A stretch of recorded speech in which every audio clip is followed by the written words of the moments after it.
नमस्कार। दिन भर की बड़ी खबरों में आपका स्वागत है। आज दिन भर की बड़ी खबरों में क्या है, हम इस पर विस्तार से बात करेंगे, लेकिन इससे पहले एक नज़र आज की हेडलाइंस पर। महाराष्ट्र में सेना के हथियार बनाने वाली कंपनी में लगी आग। आ रही खबरों के मुताबिक अब तक 8 लोगों की हुई मौत, लगभग 7 लोग हैं गंभीर रूप से घायल। सैफ अली खान पर हुए हमले को लेकर पुलिस ने जारी किया सैफ अली खान का मेडिकल रिपोर्ट में 5 चोट होने का किया दावा। बिहार के पूर्व विधायक अनंत सिंह ने मोकामा गैंगवार से जुड़े मामले में सरेंडर कर दिया है। अदालत ने उन्हें न्यायिक हिरासत में भेज दिया है। इसके बाद पुलिस ने उसे पटना के बेऊर जेल में भेजा है। डोनाल्ड ट्रंप ने अवैध प्रवासियों पर दिखाया सख्ती। भारत समेत दुनिया के कई देशों में बड़ी हलचल। अमेरिका में रह रहे भारतीय समुदाय में है चिंता। वक्फ संशोधन विधेयक पर संसदीय समिति की बैठक में हुआ भारी हंगामा। विपक्ष के सभी 10 सांसदों को किया सस्पेंड। आगे की कार्यवाही पर अब उठेंगे सवाल। आम आदमी पार्टी से राज्यसभा सांसद स्वाति मालीवाल ने अपने साथ हुए मारपीट की घटना पर कहा, अब यकीन हो गया है सब केजरीवाल ने करवाया था। लाउड स्पीकर को लेकर सुप्रीम कोर्ट ने सुनाया बड़ा फैसला। कहा किसी भी धर्म में लाउड स्पीकर जरूरी नहीं है, तुरंत एक्शन ले पुलिस। बेंगलुरु के एक शख्स ने पत्नी के घर के सामने खुदकुशी कर ली। दरअसल उसकी पत्नी ने पति के खिलाफ तलाक की अर्जी लगाई थी। पति के कहने के बाद भी अर्जी वापस नहीं ली तो खुदकुशी कर लिया। आज के हेडलाइंस में इतना ही। अब हम रुक करते हैं बड़ी खबरों की ओर, जिसे समझना जरूरी है।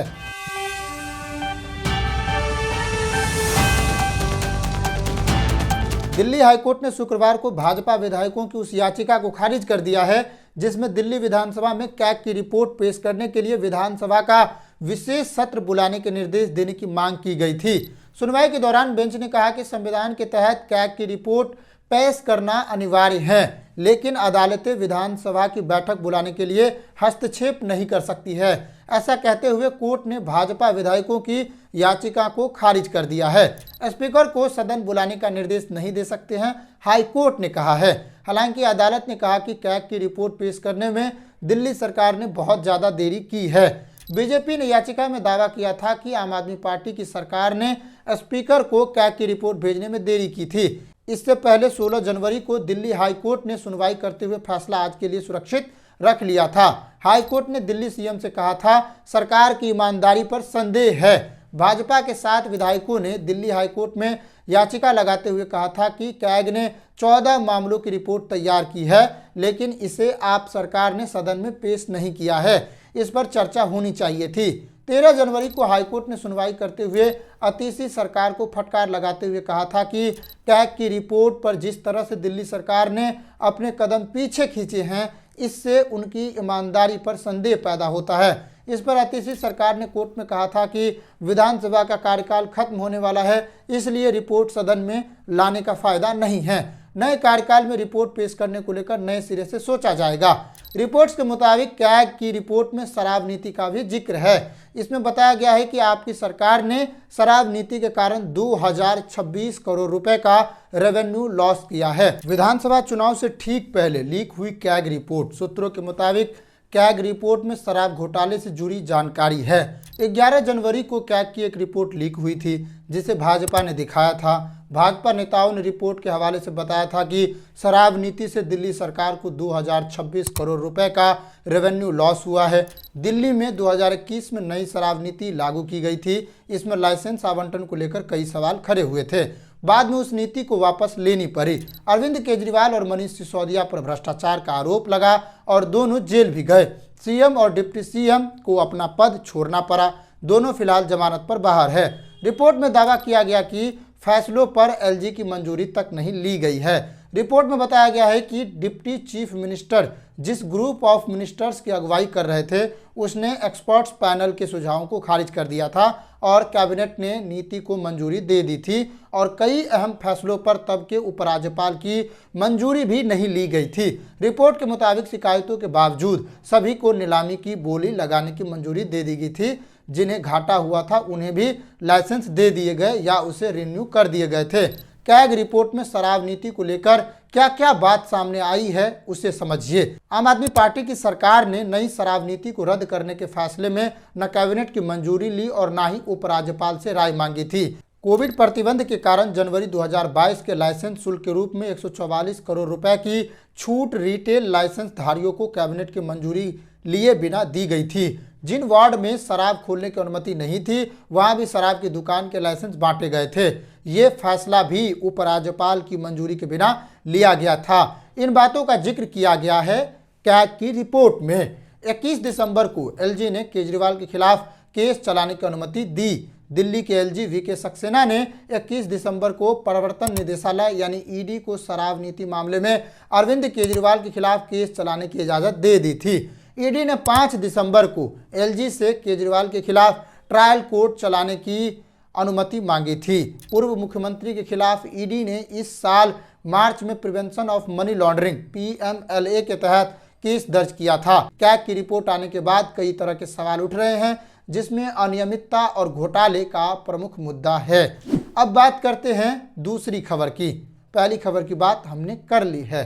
कांग्रेस ने डॉलर के मुकाबले रुपए की कीमत में गिरावट को लेकर शुक्रवार को प्रधानमंत्री नरेंद्र मोदी पर निशाना साधा है। पार्टी के सोशल मीडिया प्रमुख सुप्रिया सिनेत ने दावा किया है कि प्रधानमंत्री मोदी की सरकार में रुपए की कीमत में 50% की गिरावट आई है और रिजर्व बैंक के विदेशी मुद्रा भंडार से अरबों डॉलर खर्च करने के बावजूद भी रुपया नहीं संभल रहा है। गौरतलब है कि अंतर्राष्ट्रीय बाजार में रुपया गुरुवार को 9 पैसे की गिरावट के साथ अमेरिकी डॉलर के मुकाबले 86.44 रुपए पर बंद हुआ था।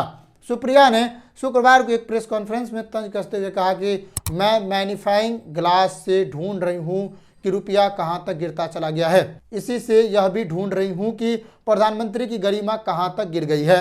आज रुपया ढूंढने पर भी नहीं मिल रहा है, गिरता ही चला जा रहा है, संभाले नहीं संभल रहा है। रुपया 87 पर गोते लगाने की तैयारी कर रहा है। सुप्रिया ने आगे कहा, लगता है किसी ने प्रधानमंत्री मोदी को गलत बता दिया है। रुपए से सेंचुरी नहीं लगवानी है, रुपए को संभालना है। सुप्रिया सिनेत ने प्रधानमंत्री मोदी की एक पुरानी टिप्पणी का हवाला देते हुए कटाक्ष किया। एक बड़े महान अर्थशास्त्री ने कहा था कि जैसे जैसे रुपया गिरता है प्रधानमंत्री की प्रतिष्ठा गिरती है। सुना है प्रधानमंत्री आवास पर खुदाई चल रही है और ढूंढा जा रहा है कि प्रधानमंत्री की प्रतिष्ठा आखिर कौन से गड्ढे में जाकर गिर गई है। ऐसा इसलिए क्योंकि रुपया अपने सबसे निचले स्तर पर 87 पार जाने वाला है। उन्होंने कहा, मई 2014 में $1 58 रुपये का था और जनवरी 2025 में $1 की कीमत 87 रुपये है। सिनेत ने आरोप लगाया कि प्रधानमंत्री मोदी ने रुपए के मूल्य को 50% तक डुबो दिया है। हालात ये है कि रुपए को बचाने के लिए रिजर्व बैंक ने पूरी ताकत लगा दी है। सितंबर 2024 में विदेशी मुद्रा भंडार में 704 अरब डॉलर रुपया था, लेकिन इसके बाद से रुपए को बचाने के लिए 80 अरब डॉलर यानी 6,83,000 करोड़ रुपए खर्च कर दिए गए। सुप्रिया ने आगे कहा, ऐसा लग रहा है कि रुपया भागता जा रहा है और प्रधानमंत्री मोदी पीछे से नारे लगा रहे हैं। अब की बार 60 पार, 65 पार, 70 पार, 75 पार, 80 पार, 85 पार, अब 87 पार भी करवा देंगे। और अब रुपया, जैसा कि मैंने आपको बताया, 87 से आंख में चोली खेल रहा है। ऐसा लगा कि रुपया भागता जा रहा है और मोदी जी यहां से नारे लगा रहे हैं, साफ अब की बार 60 पार, अब की बार 65 पार, 70 पार, 75 पार, 80 पार, 85 पार, अब तो 87 भी पार ही करा देंगे। लगता है मन में बना लिया है, सेंचुरी बनाकर ही रहेंगे। नरेंद्र मोदी जी ने ठान लिया है, वे रुपए को शतक लगवाकर ही रहेंगे। इस तरह से सुप्रिया सिनेत ने रुपयों पर तंज कसा है और डॉलर के मुकाबले रुपए पर बात कही है। लेकिन इसका असर कितना होगा? रुपया गिरता जा रहा है, रुपया गिरेगी तो महंगाई बढ़ेगी। आज महंगाई चरम पर है, जिस पर सरकार का ध्यान नहीं दिख रहा है। महंगाई का मुद्दा एक बड़ा मुद्दा है, लेकिन सरकार इस पर कितना ध्यान दे रही है? रुपया गिरती जा रही है, महंगाई भी बढ़ती जा रही है, लेकिन सरकार पर जोर नहीं पड़ रहा है। अब विपक्ष भी उस तरीके से सवाल नहीं खड़ा कर रही है, क्योंकि आंदोलन तो हो रहा है लेकिन वो काम नहीं कर पा रहा है। आज दिन भर की बड़ी खबरों में इतना ही। आपने जाना हमारे खास हेडलाइंस को। नमस्कार, जय हिंद। अब इंतजार कीजिए अगले एपिसोड की।